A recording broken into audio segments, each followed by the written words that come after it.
Hello, and welcome to Creations of Our World, the podcast where we dive deep into the artistry and science behind the things we love. I'm your host, Kelly. Today, we're exploring a spirit with a history as rich and complex as its flavor: rum. Forget the pirates and the simple party drinks for a moment. We're going to uncover the soul of rum, from the sugarcane fields to the bottle on the shelf. And we have the perfect guide for this journey. Joining us is David, a master rum blender with over 2 decades of experience crafting some of the world's most exquisite rums. David, welcome to the show. Kelly, it's an absolute pleasure to be here. Thanks for having me. I'm always excited to talk about the spirit that I've dedicated my life to. And we are so excited to listen. So, for our listeners who might only know rum from a mojito, can you take us back to the absolute beginning? What fundamentally is rum? Of course. At its core, rum is a distilled alcoholic beverage made from sugarcane byproducts. This is most commonly molasses, but it can also be made from fresh sugarcane juice or even sugarcane syrup. If it's made from sugarcane, it can become rum. That's the one golden rule. Sugarcane, so it's inherently a tropical spirit then. Historically and geographically, yes. The heartland of rum is the Caribbean and Latin America, where sugarcane cultivation exploded centuries ago. The molasses you mentioned is the thick, dark, sweet syrup left over after sugar crystals are extracted from the cane juice. It was once considered just an industrial waste product. Wow, one person's waste is another's treasure, I suppose. Exactly. Someone somewhere figured out that you could add water and yeast to this molasses, let it ferment, and then distill the result. That's the foundation of most of the rum we drink today. You also mentioned sugarcane juice. Is that different? Vastly different. Rums made directly from pressed sugarcane juice are known as rum agricole. It's a style most associated with the French Caribbean islands, like Martinique. Because you're using the fresh juice, you get these vibrant, grassy, earthy, and vegetal notes. It's a direct expression of the sugarcane itself, of the terroir. That makes sense, like wine and grapes. Precisely. The soil, the climate, the specific strain of cane, it all shows up in the final product. Molasses-based rums are wonderful, with those rich notes of toffee and vanilla. But agricole is a different beast entirely. It's rum in its most raw, unadulterated form. Okay, so we have our base, either molasses or juice. You mentioned adding water and yeast. This is the fermentation stage, right?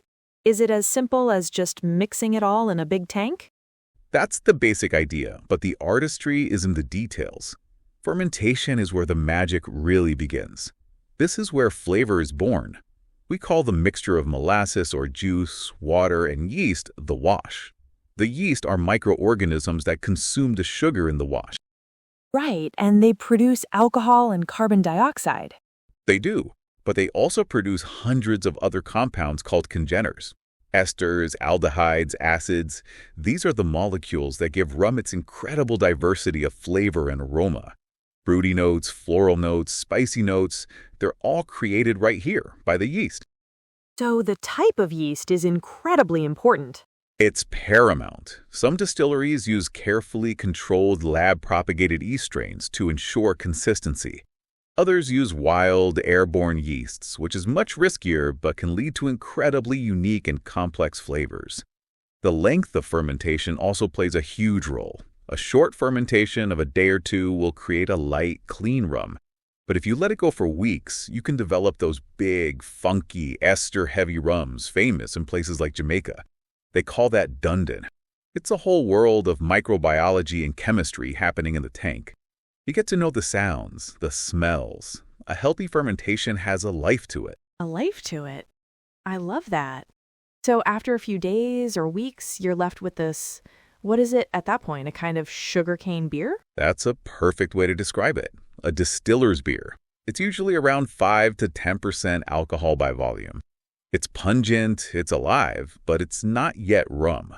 To make it rum, we need to distill it. This is where those iconic copper pot stills come in? That's one way, yes. Distillation is simply the process of separating alcohol from water using heat. Alcohol has a lower boiling point than water, so when you heat the wash in a still, the alcohol vaporizes first. That vapor travels up the neck of the still, cools, condenses back into a liquid, and is collected. A type of still you use has a massive impact. A traditional copper pot still, which works in batches, produces a spirit that's rich, oily, and full of those congeners we created during fermentation. It retains a lot of character. And the other type? The other is the column still, or coffee still, which was invented in the 19th century. It can run continuously and is far more efficient. It has a series of plates inside that essentially redistill the spirit over and over, producing a much higher proof, lighter, and cleaner spirit. Most of the world's big brand white rums are made this way. So the pot still is more for character, and the column still is for lightness and volume. That's a great summary. Running a pot still is a true art form. You have to make what are called cuts. The first part of the distillate, the heads, contains volatile alcohols like methanol, which are toxic. The last part, the tails, is oily and has off-flavor. The distiller must decide, by smell and taste, precisely when to cut from heads to the hearts, which is the pure spirit, and then from the hearts to the tails. That's a lot of pressure. It is, and sometimes the process shows you things you don't expect, which actually brings me to a curious experience I had a few years back. Oh, I was hoping you had a story for us. Please tell us. Well, we'd received a small batch of molasses from a tiny family-run sugarcane farm. They used very old heirloom varietals of cane, and their process was, well, traditional doesn't even begin to cover it. The molasses was incredibly dark and fragrant. We were all very excited to see what it would produce. Right, a special ingredient. Exactly. We set up the wash in one of our open-top wooden fermentation vats. And normally, within hours, you start to see activity. A foam cap or krausen forms on top, and you can hear this gentle, constant bubbling and hissing sound. It's the sound of yeast happily at work. The life you mentioned. Yes, but with this batch, there was nothing. Silence. The surface of the wash was flat, almost glassy. We checked everything. The temperature, the pH, the yeast health. Every metric told us that fermentation should be roaring along. But it was just quiet. Eerily quiet.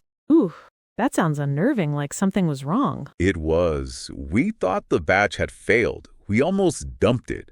But our head distiller, an old-timer who trusts his nose more than any computer, he leaned over the vat, took a deep sniff and said, No, they're working, they're just quiet. We decided to trust him and let it run its course for the full week in total silence. So what happened when you distilled it? That's the amazing part. When we ran it through the pot still, the heart of the spirit that came off, it was unlike anything I have ever encountered. It had this breathtakingly beautiful floral aroma. Not just a hint, but a powerful bouquet of jasmine, honeysuckle, and orange blossom.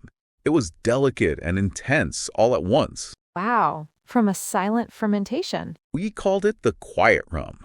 It was as if all the energy the yeast would have spent on bubbling and frothing was instead channeled into creating these incredibly complex and beautiful esters. We've tried countless times to replicate it with molasses from the same farm, with the same yeast, but we've never captured that same magic. It was a one-time gift from the distillery gods. That's an incredible story. It really does show how it's so much more than just a simple industrial process. There's a mystery to it. You've talked about the difference between pot and column stills, but we often see rum categorized by color, white, gold, dark. Are those colors just a result of the aging process you described? Absolutely. So once we have this beautiful distillate, this new make spirit, it's crystal clear like water, but very potent. The next step for most rums is aging, and that's a great question, and it's a common point of confusion. The color is a starting point, but it doesn't tell the whole story. A white or light rum, for example, isn't necessarily unaged. Many are aged in barrels for a short time to mellow them out and then charcoal filter to remove the color. This results in a clean, crisp spirit that's perfect for cocktails like the mojito or daiquiri, where you want the rum flavor without the heavy barrel influence. Right, into the barrels. This is where the color comes from. Yes, the vast majority of rum is aged in oak barrels that have previously been used to age American whiskey, bourbon. The law states bourbon must be aged in new, charred oak barrels, so there's a huge supply of excellent, once-used barrels. How convenient. It is, and they're perfect for rum. The charred wood imparts color and filters out impurities, while the oak itself gives us those wonderful notes of vanilla, caramel, coconut, and spice.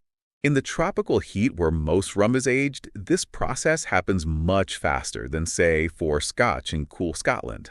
The wood breathes more, the interaction is more intense. And that also means more evaporation, right? The famous angel's share? Far more. In Scotland, they might lose 2% a year. In the Caribbean, it can be as high as 10%. That means a barrel can be half empty in just a few years.